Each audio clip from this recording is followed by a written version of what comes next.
This is the Confusion Experiments special mini-series in which I am sharing with you the 18 findings that the experiment yielded. I wanted to get these out to you right now in these short nuggets because the information is so valuable, the wisdom so important, and the application so necessary right now to your life.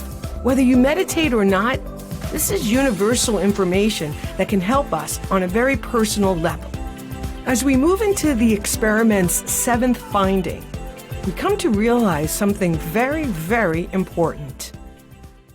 We are not our thoughts.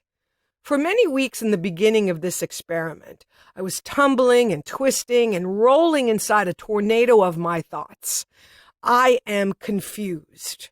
I am sad. I am unhappy. I believed I was those thoughts. I identified myself with them. I identified myself as them. After several weeks of meditation, however, I felt like I was sucked out of that whirlwind and put right on the edge of it. I still felt the pull into this crazy vortex of my thoughts, but I started to question, wait a minute, am I confused? Am I confusion? That questioning was the beginning of tremendous change and insight.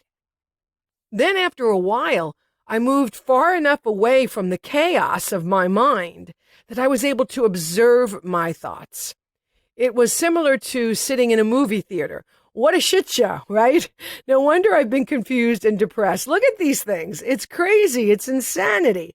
And as Kyle Cease would say, and I love it because it's mine, right? So when we begin to welcome our crazy, when we begin to have compassion for our insanity, that is a game changer.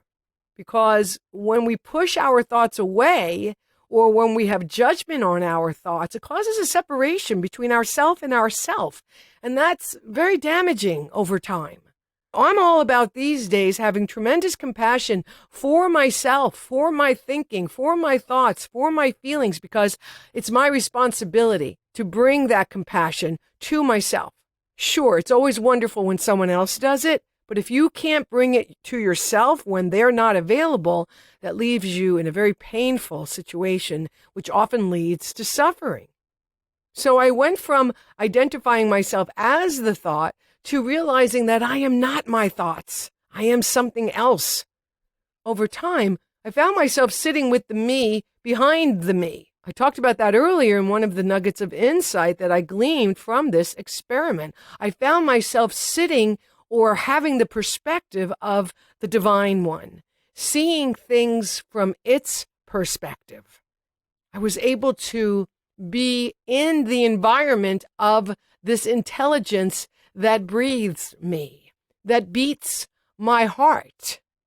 And it has nothing to do with the mind that wants to see how many people liked my post on Facebook. So it's important to learn how to look at things. You know, it's not about teaching ourselves or others or being taught by others what to think. It's about learning how to think. And meditation helps us understand how important it is to learn how to look at things, because the mind loves to present life to us through its own filters because it doesn't have any other filters to use. And those filters are usually distorted. Very important to understand that.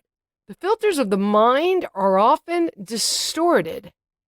Meditation allowed me to distance myself far enough away from my own thinking that I finally understood that there may be confusion, but I am not confused. I am not confusion.